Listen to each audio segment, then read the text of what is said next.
大家好，我係 Molly，記得幫我 subscribe、like 同 share，多謝你。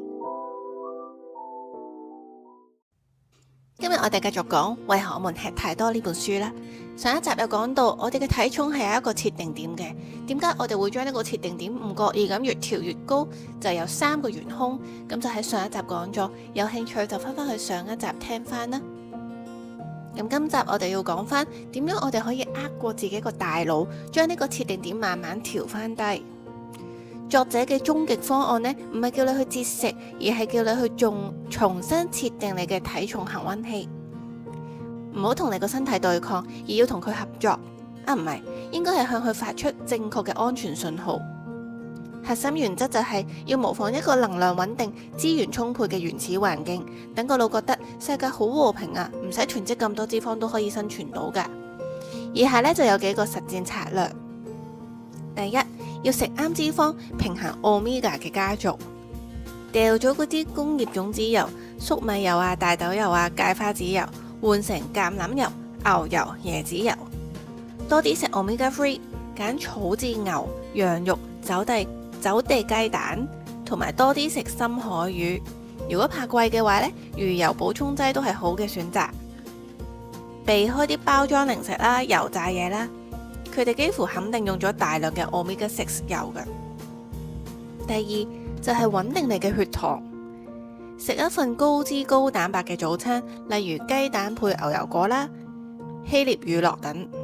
佢可以令你成個上晝嘅血糖都好平穩，唔會到11點就手震震想揾嘢食。戒咗飲糖水嘅習慣。咩係糖水呢？包括果汁啊、汽水、台式飲品等，全部都係液體糖，極速引發血糖海嘯。將精製碳水，包括白飯、白麵包、麵嘅份量減一半，用多啲蔬菜同埋優質蛋白質嚟填飽個肚。第三，做運動。運動嘅目的唔係為咗燒卡路里，呢個呢好似好顛覆咁。但係書中計過，你瘋狂咁做1個鐘運動，消耗嘅能量可能唔夠一件蛋糕多。所以運動嘅首要目的唔係要創造呢個熱量赤字，而係要提升胰島素敏感度，等身體唔使分泌咁多胰島素，降低壓力荷爾蒙皮質醇。因為壓力都會令設定點增高，增加肌肉量。肌肉係高耗能組織，佢可以微微咁提升你嘅基礎代謝。第四，瞓飽飽，減壓，慢慢食。睡眠不足係另一個壓力來源，佢會直接搞亂你嘅飢餓荷爾蒙。學識放鬆，因為長期壓力等於同個腦講：我而家好危險啊，快啲儲糧啦。慢慢咀嚼。俾時間長度釋放飽足信號去大腦度。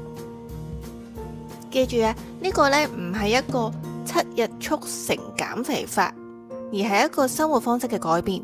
目標唔係要用意志力去壓低個體重，而係用行動去說服你個腦，將個設定點慢慢調翻低。可能頭1-2個月體重冇乜變化噶，但只要你堅持咁發出正確信號，總有一日你個腦係會收到，跟住就會神奇地令你自然食少啲，想食健康啲，體重就不知不覺咁落返嚟噶啦。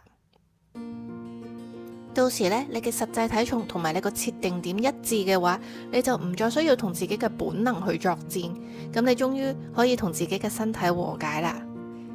所以我們為何吃太多呢本書根本唔係一本普通嘅減肥書，而係一個人體使用說明書。佢幫我哋破解咗咁多年嚟越減越肥嘅魔咒。佢話俾我哋知，肥唔係原罪，可能係基因同現代環境夾出嚟嘅結果。節食係一場必輸嘅戰爭，因為你嘅對手係自己嗰套求生本能。真正嘅出路係在於理解同埋調整自己嘅體重設定點。最後呢，書中有一個好震撼我嘅比喻，就係話節食就好似你忍住唔呼吸，你可以堅持一陣，但最終呢，你對空氣嘅渴望會壓倒一切，你就會大口大口咁樣呼吸翻。同樣，極端節食後嘅暴食，只係你嘅身體奪回控制權嘅方式。與其痛苦咁閉氣，不如學識點樣平靜而穩定咁呼吸。減肥都一樣，與其痛苦節食，不如學識點樣聰明而滿足地食嘢，食啱嘢有啱嘅食嘢嘅節奏。希望呢本書嘅精華可以幫你擺脫咗你嘅體重時跌時高，減極都減唔肥嘅宿命呢。呢本書嘅內容好豐富㗎，佢仲有講減重手術嘅原理啦，懷孕點樣影響下一代嘅體質等等。你有興趣嘅話，一定要搵嚟睇下。好啦，咁今集就講到呢度。如果覺得有啟發，記得俾個 like 同埋訂閱啊。